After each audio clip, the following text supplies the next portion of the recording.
Great and beautiful morning, everybody. Yours truly here again. Roly poly oly. Anyways, we've been covering uh, Catholic commentary, Protestant commentaries, Christian commentaries on the history of the Catholic Church throughout the ages and throughout the prophecies that are mentioned in our Bibles. Again, for some of y'all who are new to these prophecies that I've been showing y'all in Genesis through the Nimrod system, and it was a Genesis 49 about the end result for the end of days for the tribes of Israel, and of course Daniel chapter 7, Revelations 13 and 17.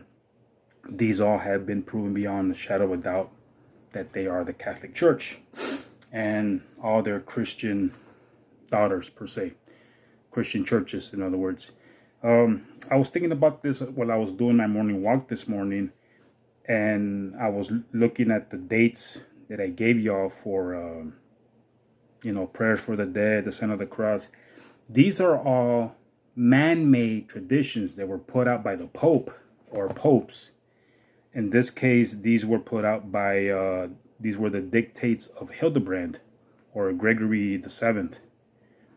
And I found these this morning when I was having my coffee before I went out to go walk. Let's see. And there are 27, as a matter of fact. Dictates of Hildebrand. Okay. Have here. See, of course, again, the video is backwards, but you can look up this stuff on your phone. Okay. I'll read you a little bit here, or yeah, I can read all of this here. I don't want to waste too much time on this, but it says Dictates of Pope Gregory, or Dictatus Papo or Papa, Dictatus Gregori Siete, Dictatus Hildebrandini, is a title given to 27 theses in which Gregory the Seventh, or Hildebrand, is said to have set forth the grounds and principles of the supremacy and power of the Pope in relation to the Church and to secular governments. They are contained in two of his letters between the 55th and the 56th epistles, and also in Harduin Council. Okay, Baronius Annuals 1076, number 31, in Christ. Lupus, we talked about Lupus, and Notis et Desert. Consider these genuine, the French writers, blah, blah, blah, blah, blah, set them down not indeed as spurious, but as really inconsistent with Gregory's principles. The more modern authorities, following most shame, suppose them to express Gregory's principles, though written by someone else. They seem to have been an index capitulorum of some synod held under Gregory's influence. Okay, so I'll read to you here the dictates. It says the Roman Church was founded by the Lord alone. I think I read that one. Okay, but the ones in this book only listed 9. Here are the 27. The Bishop of Rome only is properly termed the universal bishop. He only can appoint or depose a bishop. The papal legate has the right to preside in all church assemblies, even though he is not the equal in rank of the bishops, and he may pronounce sentence of deposition upon them. The Pope may deprive absent bishops also of their rank. No person is permitted to occupy the same house with the person excommunicated by the Pope. We covered that one in the book, yes, in the last video. The Pope only is qualified to issue new laws whenever circumstances demand it, to organize new congregations, to change a cathedral into an abbey, to divide a rich see, SEE, or to contract several impoverished sees into one. He only has power to make use of the imperial insignia. I don't think I would want to. Princes must kiss the feet of the Pope only. Like I said in the last video, I think they only just kiss now his hand and or the ring. Only his name is to be recited in the churches. The name and the title of Pope apply to one person only. Oh yeah. He is empowered to depose the emperor. I think even in this book it mentions popes as emperors. I can't remember. He may translate bishops from one see to another. He can ordain the clergymen of all churches. A clergyman that has been ordained by him may serve with other churches, but no other bishop has a right to appoint him to a superior position. The Pope only has power to pronounce a council ecumenical. No chapter nor book of the Holy Scriptures may be declared canonical without his sanction. Oh, brother. No person can overthrow his decisions, but he, on the other hand, may subvert the judgment of all men. No person can judge him. None may dare to condemn him who appeals to the apostolical chair. All matters of consequence in any church must be reported to him. The Roman Church has never erred, and according to the testimony of the Holy Scriptures, will not err to all eternity. Well, that's not what we've been reading in this book, huh? If the Pope was canonically elected, that is, or i.e., according to the rules of the Church, he infallibly becomes a holy man through the merits of St. Peter. Inferiors or subjects may complain of their superiors with the permission of the Pope. The Pope may depose that one I understand. Inferiors may complain of their superiors with the permission of the Pope. The Pope may, on their side anyways, the Pope may depose a bishop and reappoint him without convoking a synod or synod. One who is not agreed with the Roman Church does not belong to the Catholic Church. Duh. Well, I guess, thankfully for you guys that are Christians. And number 27, the Pope may release subjects from their fealty to wicked rulers. This is from the original Latin and given in Gisler Church History. Okay, so there you go. Those are all the 27 dictates of this Hildebrand guy. I just got confirmation last night, like at 6 o'clock. My attorney called and he says, if you're good, we'll go through the surgery. So now I'm just waiting on a date. Oh man, that really hurt. I've been getting these pains and everything, so yeah, it doesn't feel all that great. So anyways, yeah, silence my phone. Okay, so be it that all these things are just dictates of a man, that's only, and now that I say this in this era, that's only for them. Okay, because obviously if you're in opposition to them, then you're not a Roman Catholic.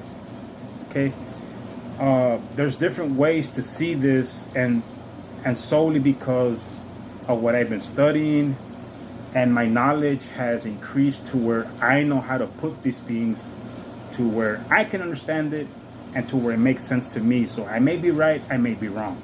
Okay, we're all entitled to our views, but this has, I mean, those dictates have no spiritual significance whatsoever. Not to me anyways. But at least, like I said, I'm sharing this information with y'all. Y'all can Google this stuff. I mean, it's all there. The prophet Daniel said that in these days knowledge would increase. I mean, I mean, we have access to our public libraries. We have access to our phones and computers. There's no reason why we can't be looking up these things for ourselves and proving these things for ourselves. To the red bone Catholic, I guess they're called, it might come as a shock. Well, I didn't know the popes were doing that. I'd be surprised what the popes have done throughout the ages.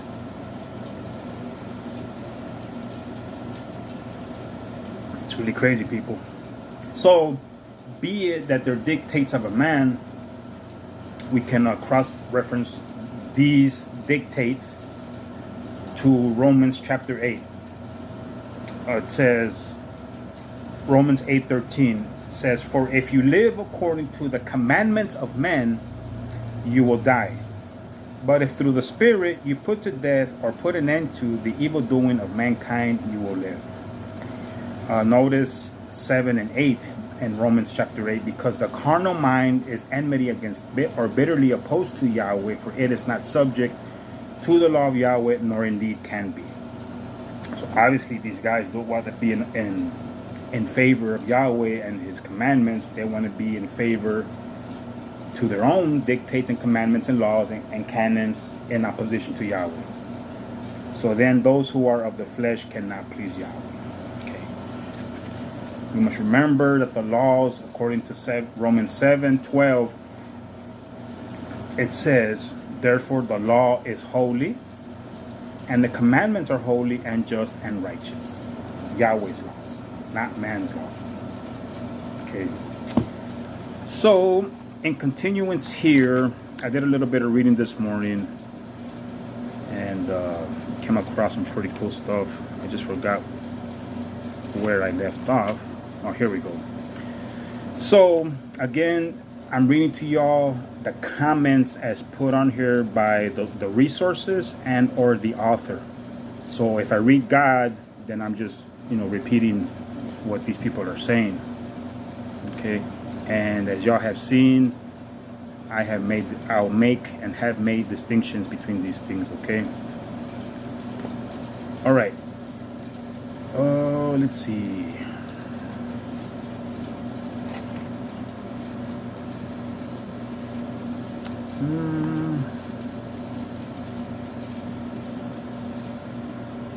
All right. I'll start from this commentary here. It says, God says without distinction, remember that you observe the seventh day. Concerning Sunday, it is known that men have instituted it. We read who it was that instituted Sunday worship. It is clear, however, that you should celebrate the seventh day. Well, not like in celebration, have a big old party. I read to y'all how it is to be kept in Isaiah 58:13. I'm going to read it here because it's quoted in here. But, I'll get to that point. Then that commentary was coming from Andres Karlstadt concerning the Sabbath and commanded holidays, 1524, chapter 4, pages 23 and 24. Karlstadt was a co-worker with Martin Luther at Wittenberg. And this is quoting, I guess, from the King James, Isaiah 58:12-14. And they that shall be of thee shall build the old waste places. Thou shalt raise up the foundations of many generations, and thou shalt be called the repairer of the breach, the restorer of paths to dwell in. If thou turn away thy foot from the Sabbath, from doing thy pleasure on my holy day, and call the Sabbath a delight, the holy of the Lord, honorable, and shalt honor him, not doing thine own ways, nor finding thine own pleasure, nor speaking thine own words, then shalt thou delight thyself in the Lord, and I will cause thee to ride upon the high places of the earth, and feed thee with the heritage of Jacob thy father, for the mouth of Yahweh has spoken it. Okay, so we are not to be doing our own pleasures, our own business on the Sabbath. Nothing that pertains to us at all. It's in reverence to our Father. Okay. So Yahweh our Father is calling upon his people, calling out people to restore the ancient foundation and rebuild the old waste places of his moral law. The Bible Sabbath must yet be restored in the lives of the followers of the Messiah and of Yahweh. This is the author's commentary, but I'm putting proper names. And those who will stand in loyalty to Yahweh and his word will take hold of this work. Again, this is the commission that I've been talking about in the past few videos, that if we're not keeping the Sabbath, and if we're still breaking the everlasting covenant, then we're not doing the commission that our Father wants from us. We're doing away with it.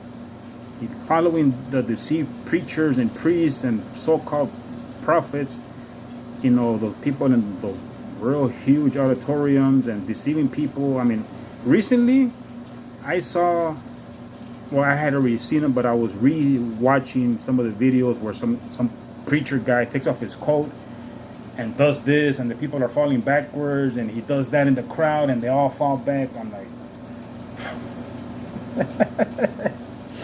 I mean, come on, people. That's ridiculous. I had one guy tell me one time, he says, well, how do you know it's not the Spirit at work? I know it's not the Spirit of Yahweh. Remember, we are to test the spirits. Nobody has done that in biblical times. So why would this guy, and there's been, I even saw one where a guy was doing this, and the people were falling back and fainting, and he would do this with his finger, and the people were going around in circles. Oh man, I'm like, the circus must be in town. I mean, I guess I watch them just to laugh at them. I'm like, whatever. It's crazy. It's like I said, people, you're not gonna convince me that is. I mean, that might be the Holy Spirit of God, but it's not the Holy Spirit of Yahweh. Okay. But anyways, those are very cool, man. They're funny to watch. I even saw one, as a matter of fact, a couple of weeks back. It was another church, and they had all these women in tight skirts, lying flat on the ground, and the preacher was spanking their behinds with his belt.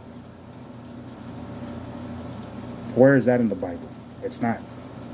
What are they doing? Obviously, this guy is getting his rocks off by spanking these women with big booties, in their tightly fitted dresses. Man, that's crazy. And y'all should read some of those comments. I'm not gonna share them on here, but sorry, I had another distraction. A friend of mine called me on the phone. Anyways, I was watching again where I left off in the other video, but yeah, I mean, where do people come up with this stuff? Spanking the women in tight dresses, and oh man, it's like I said, that it's no wonder what the comments said that I read, that the circus must be in town. But if you look up that word church, when you dig more into it, you'll see that the word circus is actually tied in and related to the word church. Man, that's crazy. People doing that kind of stuff. And hey, there's people who want to hear the word. They don't want to see those acts. But those kind of preachers, I'm assuming, I'm only assuming, will try and tie it in and say, well, it says right here about the lashes, and I'm like, no. But anyways, people, I mean,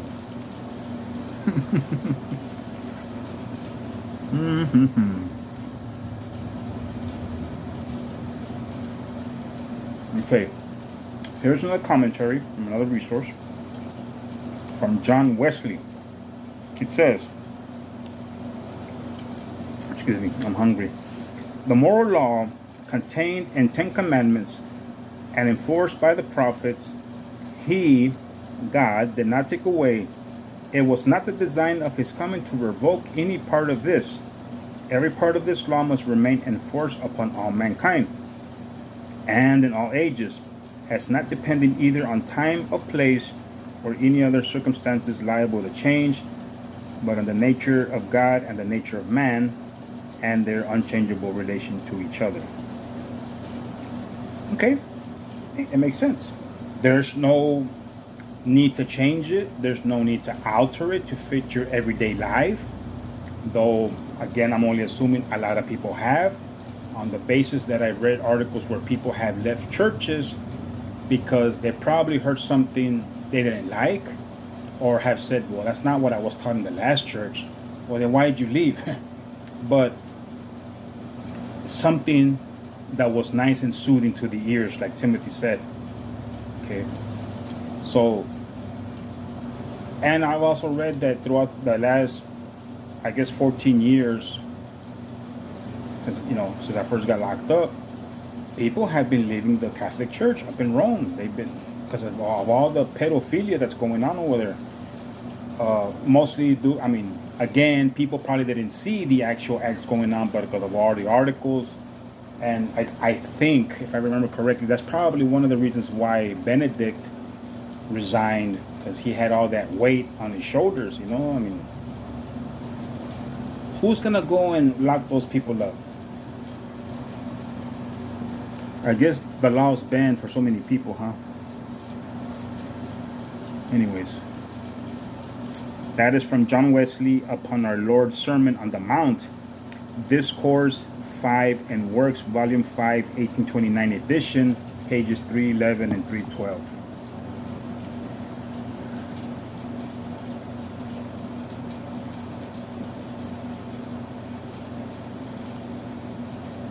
I don't know why.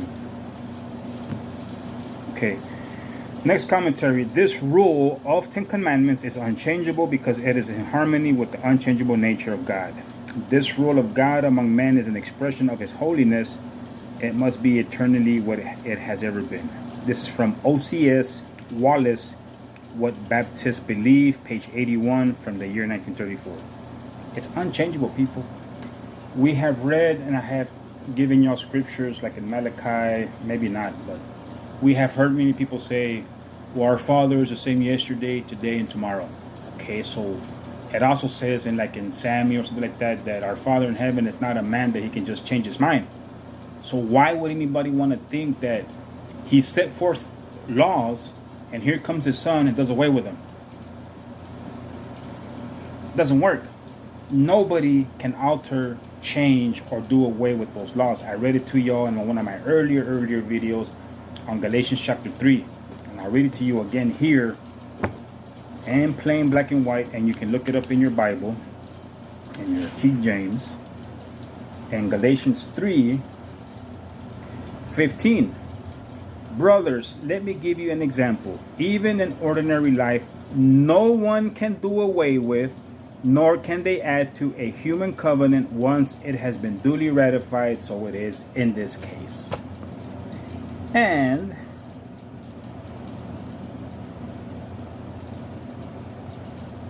if you look it up in the King James, Galatians 3:15, King James Version.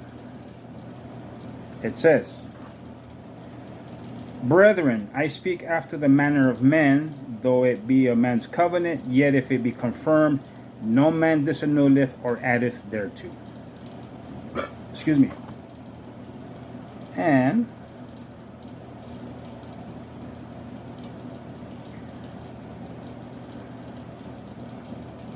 this is from the NIV.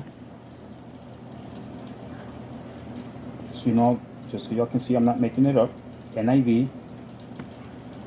Galatians 3:15 says, Brothers and sisters, let me take an example from everyday life. Just as no one can set aside or add to a human covenant that has been duly established, so it is in this case. Now you got 3 witnesses, people, telling you that nobody can do away with that. Nobody. Not even JC. Okay. Unlike the ceremonial or sacrificial and civil codes which were given to Israel as the chosen people and holy nation, the moral law, the 10 Commandments, is intended for all mankind, and it has never been abrogated nor repealed. And that is coming from William C. Proctor, Moody Bible Institute Monthly, December 1933, page 160. So how many times do these ex-Catholics, Christians, Baptists have to tell you that nobody but man has instituted those Sunday laws and dictates and whatever else? I'm telling you people, y'all need to get these kind of books. See, Mark of the Beast. Okay, this is from Ellen G. White. Like I said, I only have these books because of these kind of quotes. Okay. Next commentary, resource. God threatens to punish all who transgress these 10 Commandments, but He promises grace and every blessing to all who would keep them. We should therefore love and trust in Him and gladly obey His commandments. I mean, we know it's a sin to kill. We know it's a sin if we don't love our neighbors. We know it's a sin if we lust after our neighbor's wife or your neighbor's husband. We know it's wrong to murder, commit adultery.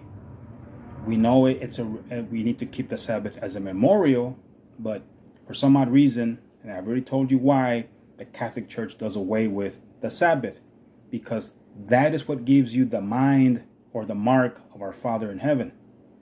That is why they're doing away with it. You keep Sunday, then you have the mark or the authority of the Catholic Church, even as Christians. I told y'all, even the Germany has already established a national Sunday law, and I think, like I said in the other video, I saw one on YouTube about I don't know if it was the Japanese, the Chinese, or the Koreans. They were getting ready to. If not, they have already also established a national Sunday law. Okay, plain and simple, people. Next one. Oh, that one was from Martin Luther, A Small Catechism, and Philip Schaff, The Creeds of Christendom, Volume 3, page 77. Next one. Christ's teachings go beyond the 10 Commandments, but does not thereby make the commandments of non-effect. Quite the contrary, Christianity strengthens the authority of the commandments. No, they don't. He taught the abundance and the greatness of keeping the laws of our Father. Okay.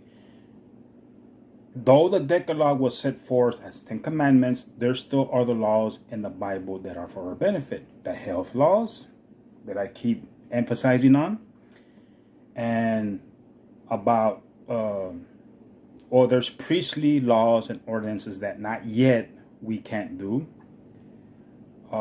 There's laws in there about women when they're on their monthly period, can't sleep with the husband on the same bed. They have to be set apart and sleep somewhere else.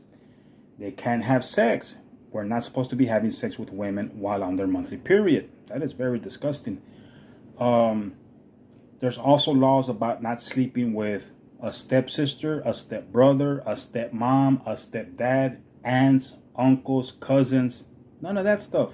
Why would anybody think that Christ came and did away with those laws? I mean, are you guys sleeping with your sister or your brother? I wouldn't think so. See what I mean? There's laws in there, people, in the law of Moses that prohibit a lot of these things. Plenty of stuff. And also about not God worship, idolatry worship, images and relics and that kind of stuff. It's all prohibited. So next one, that is from the Episcopal Church Sunday School Magazine, June-July 1942, volume 105, number 6, pages 183 through 184. The major creeds of Christendom accept the unchangeable nature of the 10 Commandments and our duty to keep them. Wow. Lutheran Formula of Concord, Article 6, page 131. Reformed Church, Second Helvetic Confession, Chapter 12, page 855.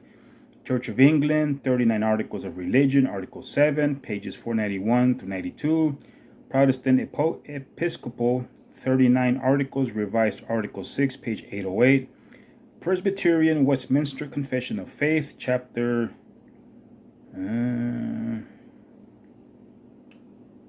what is X1X? I'm not... let's find out. I'm not too savvy on the Roman numerals that high. Roman numeral X1X. Oops.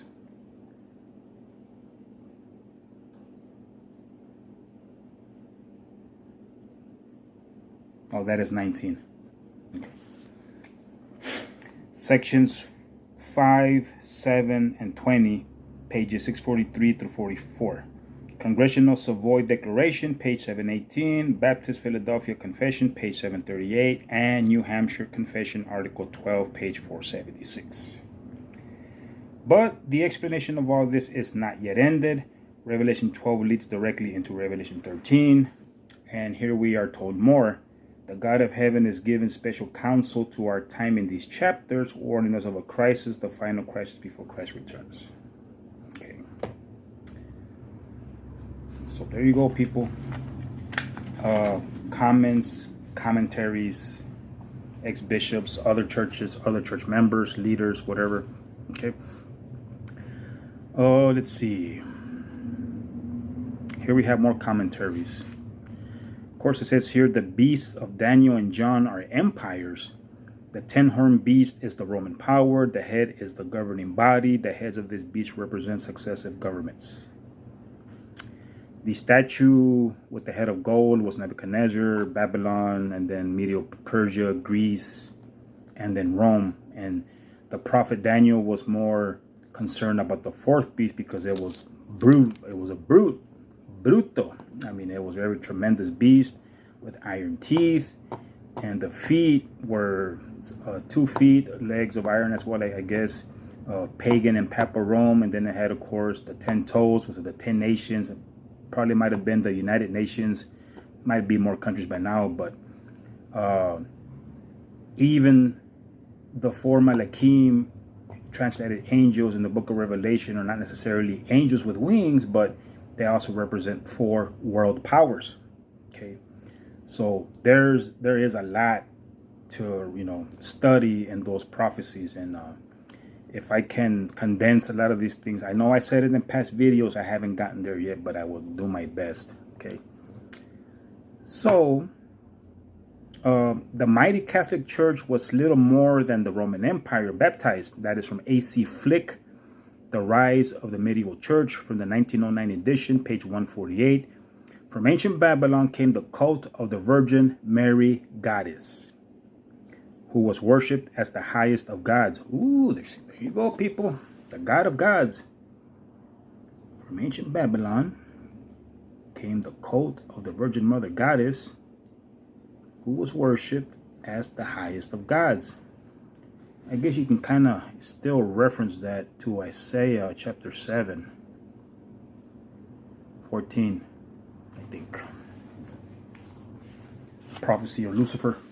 Mary, the mother, or not the actual Mary, the virgin, but this lady woman disguising herself as, oh, this is chapter 14, my bad.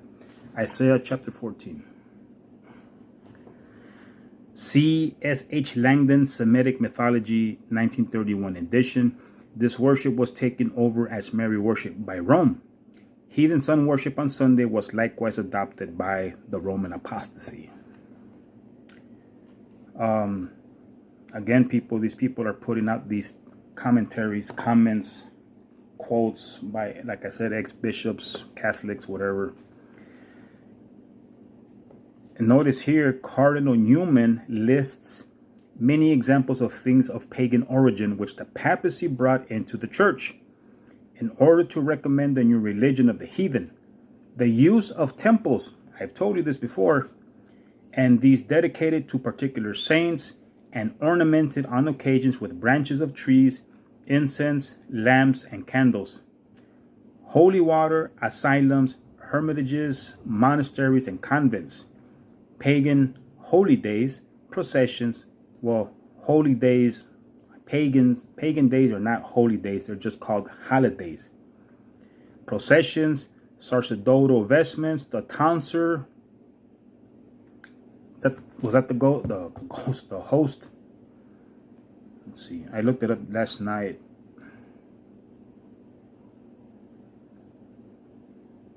Oh, the tonsure is this. When those priests or monks leave this area bald, actually it represents the sun. It says a part of a monk's or priest's head left bare on top by shaving off the hair. So, if you're a bishop or if you're a man with full hair and you do that, that is what that represents. Not just because you're bald. The ring in marriage, turning to the east images, and the Kyrie Elysian. That is coming from J.H. Newman, an essay on the development of Christian doctrine, 1920 edition, page 373, Roman Catholic. There you go, people.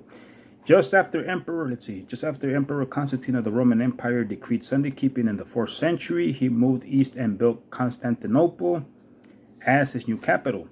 The western half of the empire was left more to the control of the Pope. Then, in 538, the Emperor Justinian gave the Pope still more civil and religious authority over the nations, and the 1260 years of papal supremacy began. I don't know where they get that from.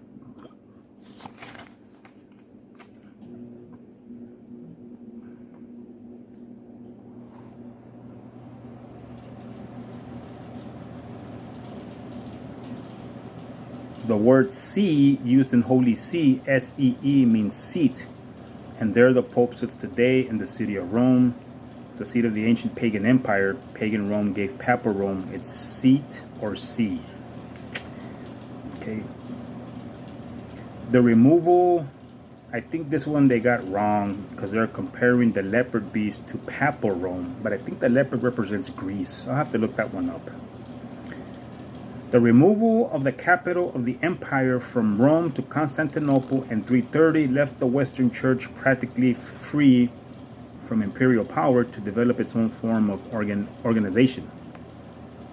The Bishop of Rome and the seat of the Caesars was now the greatest man in the West, and was soon, when the barbarians overran the empire, forced to become the political as well as the spiritual head. This is also from A.C. Flick, The Rise of the Medieval Church, page 168. Man, I'm actually learning a lot more by rereading these things. Whatever Roman elements the barbarians and Arians left came under the protection of the Bishop of Rome, who was the chief person there after the emperor's disappearance. The Roman Church in this way privily pushed itself into the place of the Roman world empire, of which it is the actual continuation. The empire has not perished, but has only undergone a transformation.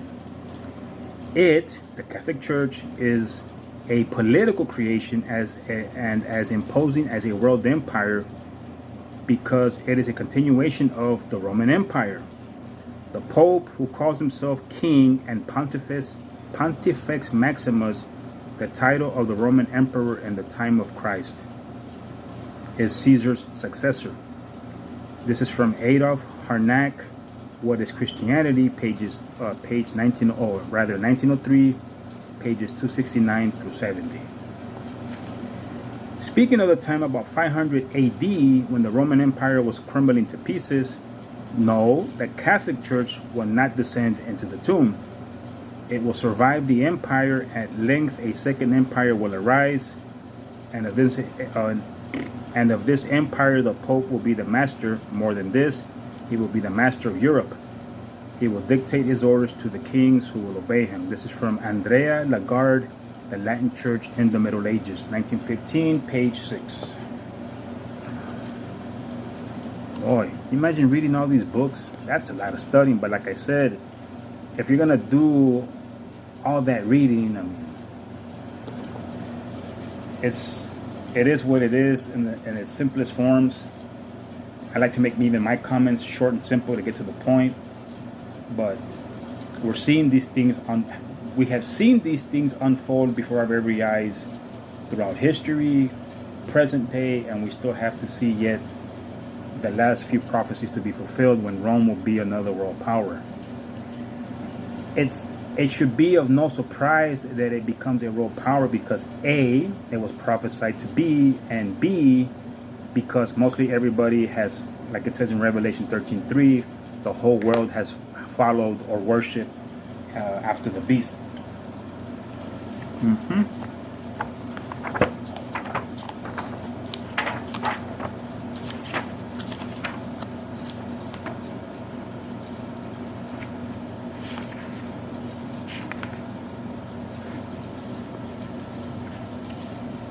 If you read Revelation 13:3, that's what it says. And I saw one of his heads, as it were, wounded to death, and his deadly wound was healed, and all the world wondered or followed after this beast.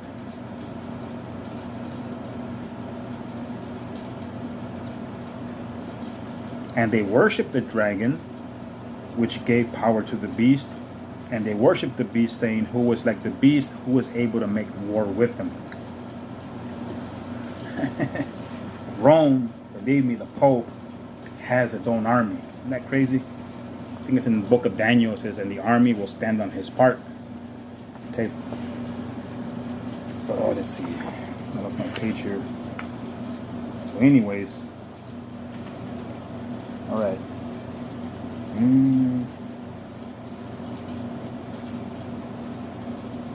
Okay, recovered the Pope who was held captive, died in exile. All right. Next commentary here. It says, even the world recognized the historic significance of this act. Its result was to heal a wound of 59 years, according to the Catholic Advocate of Australia, April 18th, 1929, page 16. The front page of the San Francisco Chronicle of February 12, 1929, carried pictures of Gaspari and Mussolini Signers of the Concordat with the headline "Heel Wound of Many Years."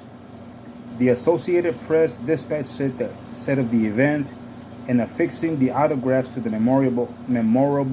memorable document, healing the wound which was festered since 1870, extreme cordiality was displayed on both sides. Again, just before its final destruction, the papacy could say, "I sit a queen and am no widow, and shall see no sorrow." And they're quoting Isaiah 47, 7 through 15. Let's see.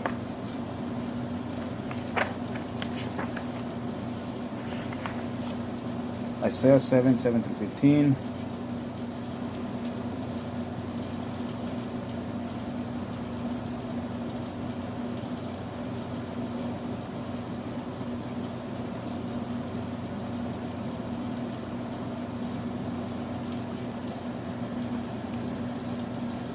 Okay, they're quoting 7 through 15.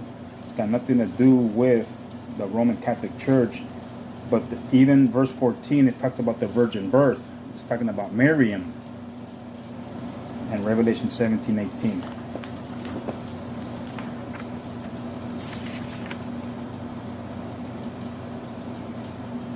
Well, they got Revelation 17:18 correct, and the woman whom you saw is the great city which reigns over the kings of the earth. There you go. Cities, and I think I got it from one of their books. Cities sometimes do represent women. Okay. All right.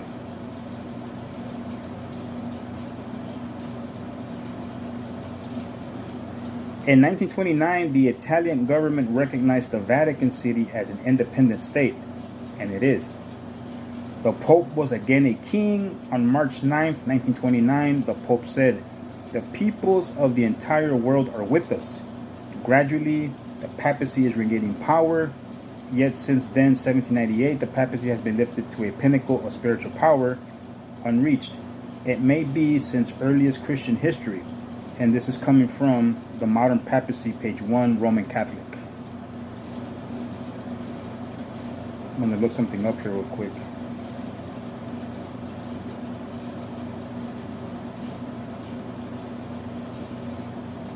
Let's see.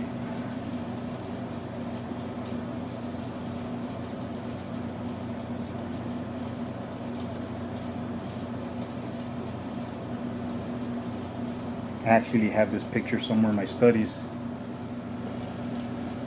That is Rome, or Lucifer riding the beast, because Lucifer gives that beast the power, or vice versa, whatever.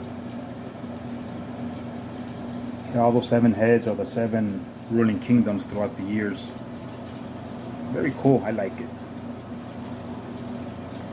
If you look closely at what the woman is holding, that is a Roman legend. Okay. Like I stated, you can compare a lot of the police badges here in this country to that Roman legend. Very cool. Like I said, you can learn how to put all these things together and make sense. Perfect sense. Right. Again, these are just commentaries, so a lot of these things that they're using as prophecies might be incorrect. During the 2,000 years the Roman Catholic Church has been on this earth, she has warred with nearly every government in this world. She has warred. War. The world is full of their ruins and their beliefs. Their thrones have toppled over and fallen. Their dynasties have come to dust. Excuse me. And the governments of the world today will meet the same fate if they challenge the hostility of the Church of God. Ooh, making threats, huh? She is today what she was 2,000 years ago. She is today what she was during the Middle Ages. She is today what she was during the times of the Protestant persecution. Excuse me. During and since the 16th century, she is the invincible Church of God. There you go. For all you Mormons out there, that is the true church. God help the state that attacks her. God help the king that provokes her hostility. You tell some people, don't ever piss off a woman. From a sermon by the Catholic priest D.S. Phelan, Phelan, On Sunday, December the 12th, 1909, published in the Roman Catholic St. Louis periodical, The Western Watchman, December 16th, 1909. Don't provoke the Catholic Church, people. Under these bloody maxims, Roman Catholic decree to kill Protestants, those persecutions were carried on. After the signal of open martyrdom had been given, the canons of Orleans, there followed the extirpation of the French Albigenses under the form of a crusade, the establishment of the Inquisition, the cruel attempts to extinguish the Swiss Waldenses, the martyrdoms of the English Lollards, the cruel wars to exterminate the Bohemians, the burning of Huss and Jerome and multitudes of other confessors before the Reformation, and afterwards the ferocious cruelties practiced in the Netherlands, the martyrdoms of Queen Mary's reign, the extinction by fire and sword of the Reformation in Spain and Italy, by fraud and open persecution in Poland, the massacre of Bartholomew, the persecution of the French Huguenots by the Catholic League, and all the cruelties and perjuries connected with the revocation of Edict of Nantes in France, or Nantes, Nantes. These are the more open and conspicuous facts which explain the prophecy of Daniel 7, besides the slow and secret murders of the Holy Tribunal of the Inquisition. This commentary was made by T.R. Birks, B-I-R-K-S, The Four Prophetic Empires, from 1845 edition, pages 248 through 49. Well, they quoted here, Daniel 7. Sure, they made war, but it says they made war with the saints. Okay, they persecuted and mentally attacked those who were using Yahweh's name, Yeshua's, well, maybe not back then, right? But they were persecuting the prophets of Yahweh in those times.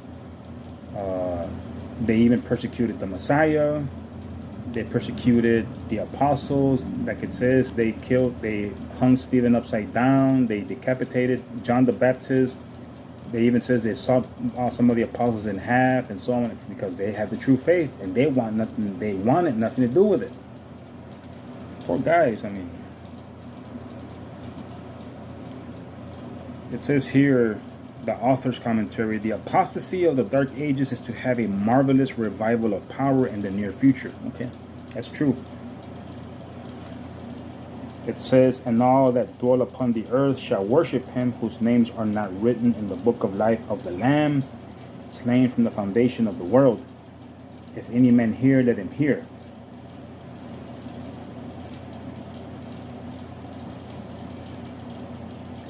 Revelation 13:11, and I beheld another beast coming up out of the earth. That is the USA. Let's see. It says here, the previous beast came up out of the sea, indicating it was a rising area of many peoples and nations and tongues. For this is what water symbolizes. This is in Revelation 17:15. That is correct. But the second beast was to come up out of the earth in an area comparatively low in population. In 1798, when the papal power received its deadly wound, the United States, located in the western continent, was the only great world power then coming into prominence in such a relatively uninhabited territory. Makes sense? Only 9 years previously, in 1789, the United States had adopted its national constitution. It is within the territory of the United States that we are to look for a fulfillment of this prophecy. No other country. I have seen plenty of videos, read plenty of documentaries, studies, and no other country is mentioned. Now, I read earlier that how the Vatican, I think, I can't remember where I read it. Let me see, hold on. That they were their own little nation. You know, where the Vatican sits, it's their own little country or whatever. Okay. So it's not necessarily like part of Rome or whatever. But the exact same thing is here in the U.S. Washington, not West, the state, but over Washington, D.C., It's not really part of the U.S. Isn't that crazy? Look it up, people. The 7 hills of Rome, the Capitoline and the Esquiline and all that, we also have 7 hills there in Washington. Mirror images, people, 2 beasts. That's why only America can fulfill this prophecy. So I give them credit for that one. John Wesley, in his note on Revelation 13:11, written in 1754, says of the 2-horned or second beast of Revelation 13, he is not yet come, though he cannot be far off, for he is to appear in the end of the 42 months of the first beast. Now, I actually have a real great study on that one. 42 months. Oh, I put a question mark anyway so I can look it up. That is coming from John Wesley, Explanatory Notes upon the New Testament, 1791 edition, volume 3, page 299. A prominent writer describing the rise of the United States, speaks of the mystery of her coming forth from vacancy, and says, like a silent seed we grew into an empire. And this commentary is coming forth from G.A. Townsend, The New World Compared with the Old, 1869, page 462. A European journal in 1850 spoke of the United States as a wonderful empire, which was emerging and amid the silence of the earth daily adding to its power and pride. The Dublin Nation, from the Great Controversy, page 440. That is from one of their books. If you look on the map, I think I brought this out to you once in one of my last videos. Look at the map of New York, and New York is in fact divided into 3 parts. That is the city that was divided into 3 parts. That is in the book of Revelation. New York has even been called the Empire State because it's like its own empire. We have the export and import of a lot of things that we have here in the U.S. even being described as a modern day Tyre in the book of Ezekiel chapter 28. And if you look closely, there is a Babylon, a Babylon, New York. Yes, this nation of ours has a lot of Egyptian or Romish names, like they do over in the Eastern Europe per se, the whole continent. We have like per se, we have a Paris, Texas, here in Texas. We have a Babylon, New York. We have a Cairo, Illinois, the southern tip before you come into Missouri. I mean, we have a Rome, Texas. We have Roma, Texas, down in the valley. Some people could say, well, it's just a coincidence. Well, yeah, it might be, but we are still the image of that beast, which is Rome. Okay. Again, you can see all the Egyptian hieroglyphs being used in today's churches. You know, in the hieroglyphs of Egypt, of course, that they found in the pyramids, they have Horus, the bird. We have an eagle. They had Diana of Ephesus. We have that here. We just have her under the Virgin Mary. They had the sun god Tutankhamun. We have Jesus Christ. Well, not me, but here in the U.S. All that stuff, people, has been just molded and evolved into what we have in today's Christianity. Those are just facts. Facts. Okay. Like I stated, anybody can come out with something different. Like for, if I say God, then they're already going to come up with something that already resembles someone, some guy or some girl. If I say mythological figure, it's going to be the same thing. Okay. You have to just literally come up with your own ideas and call it something else. But still, if you're making imagery, it's still God worship. It's still idolatry. Okay. Now notice what it says here, this next section. Congress shall make no law respecting an establishment. Yeah, okay. Of religion or prohibiting the free exercise thereof, or abridging the freedom of speech, nor of the press, or the right of the people peaceably to assemble and to petition the government for a address of grievances. Well, we have here in the United States, in the form of a government, a religious government, which is under the authority of Rome. What does that tell you? Some of y'all may be like, nah. I'm telling you, people, a belief, the American way, the American tradition. I mean, we're full of traditions here in this country. That is a fact. We have like, I think it's pronounced Gran near San Antonio. We have the German, little towns, Fredericksburg. This country is just loaded with immigrants and their cultures and traditions. I mean, it's everywhere. You see it everywhere. The sad thing is, you even have Mexicans like me celebrating St. Patrick's Day. I mean, come on, people. I mean, you have all these people making excuses. Well, they celebrate St. Patrick's Day, but they won't celebrate the keeping of the actual holy days. Oh, that's only for the Jews. Well, that's only for the Irish. I mean, how stupid can you get, people? Stick to your own culture. Híjole, man, that's crazy. So I tell people, I look at you and I'm like, you guys are the most hypocritical, ridiculous people out there. I mean, there's only 7 real, actual holy days, people. That's for all of us. Not just only for the Jews. Okay, but we have this country, this government is founded on Roman authority. That is a fact. I've told you on a couple of videos, go look at the law books. You'll find a lot of Latin words in there. Not Hebrew. You might even find some Greek in there, but it is what it is. Okay. I'll read here another one, another commentary. So yeah, that is supposedly what the First Amendment to the Constitution of the United States of America in the U.S. Code 1958 edition, page 46. I want you to know, people, that supposedly were these amendments or whatever Declaration of Independence, it was never actually made official. Like we have established that Yahweh's covenant has been confirmed with Abraham. Okay, this is for the sole reason, and I do not have to look this up. I learned this on my own. Okay, this is for the sole purpose that man can twist and change and pervert their own laws. We see that every day. I read an article while I was in the feds that I think the laws started out like at 700 or 800 something, and now we have like, I don't know, thousands of laws. But these laws in this country are only written for benefit. What do you got to do when you get a speeding ticket? Now you got to go pay a fine. Even if you're thrown in jail by mistake, well, you got to pay to get out because that's their law.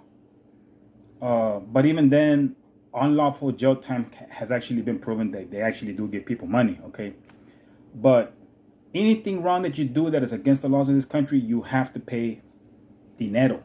That's all it's for. That's all it's for. Those laws are not teaching people morale, character, or value. Fact. That's why we have police in this country, because they know you're gonna go out and do it again. I am never gonna go and mess up again and commit another federal crime. My studies will prohibit me from doing that, and my studies have kept me out of violating my probation, which it's over, but never again. Okay. Over another one here. It says the establishment of religion clause of the First Amendment means at least this: neither a state nor the federal government can set up a church, but they have their hands and feet in them. Neither can pass laws which aid one religion, aid all religions, or prefer one religion over another. Yeah, okay.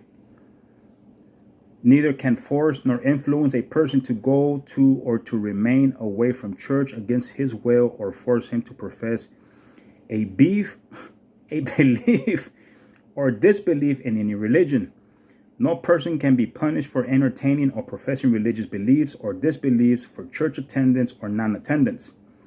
No tax in any amount, large or small, can be levied to support any religious activities or institutions, whatever they may be called, or whatever form they may adopt to teach or practice religion.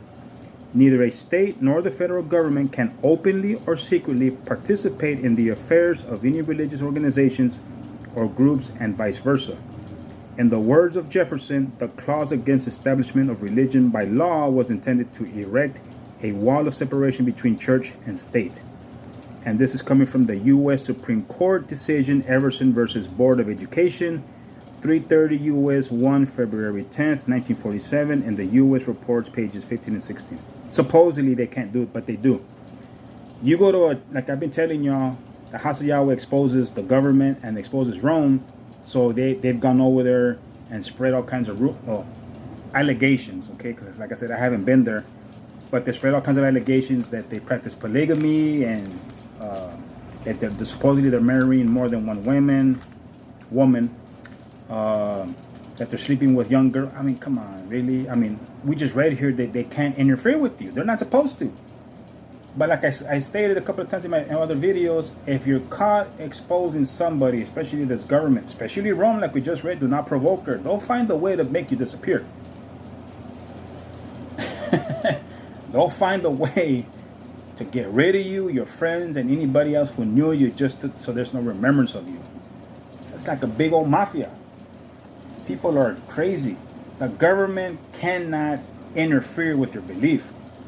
Like I read the article on David Koresh about being a Seventh-day Adventist. You know, he may proclaim to be Jesus, or he may not have been Jesus, but the government thinks that they're God.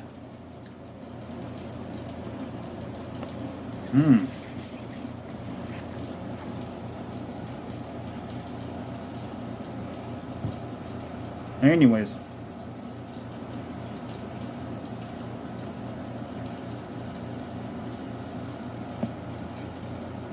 there you have it, people. More history. Same prophecies are being brought out, but according to other scriptures, they don't necessarily go with what they're trying to cover themselves with, especially about the virgin birth. A lot of these things, if not mostly all of them, have only been set forth by them. I even read a book by William Green or Andrew Greeley, one of those authors. I think he's also an ex-bishop.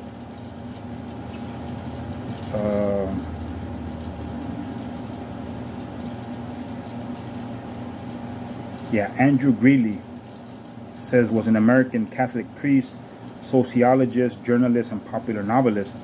Greeley was a professor of sociology at the University of Arizona and University of Chicago, and a research associate with the National Opinion Research Center. He wrote a book. Well, he wrote several books, from what I can see here now. I read one of them. Let's see. I think it was A Catholic Imagination. No, White Smoke. This one right here. It's a great book. Very, very informative as well. This one right here.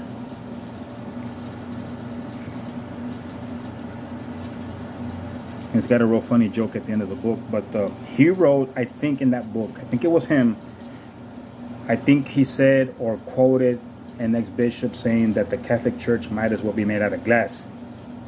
You know what that means to me? It means it can break. Okay, so anyways, like I said, it's not that I'm trying to be hateful. It's just ridiculous to think that they have not sinned, when the book of Romans by Paul says that everybody has sinned and fallen short of the grace of God, you know. But like I said, it's not really wise. I mean, I know I talked a lot of smack, but I probably would. I mean, hey, Pope dude, come here, man. Why aren't you teaching the people the name of Yahweh and Yeshua? They might follow me to the airport and probably bombard the plane or something. But yeah, people, that's the reality of it. You know, you will see an actual fulfillment, even though I'm not nowhere near being an apostle. But they'll say, hey, we don't want you here teaching in that name and the name of Yahweh and Yeshua. Get out of here, man. Nobody uses those names no more. But anyways, till the next video, y'all have a great day. Like I said, the comment section is now open. Feel free to comment, question, like, subscribe. Like I say, any questions y'all might have, let me know, and I will try to get you those answers, okay? To the next video, cheerio.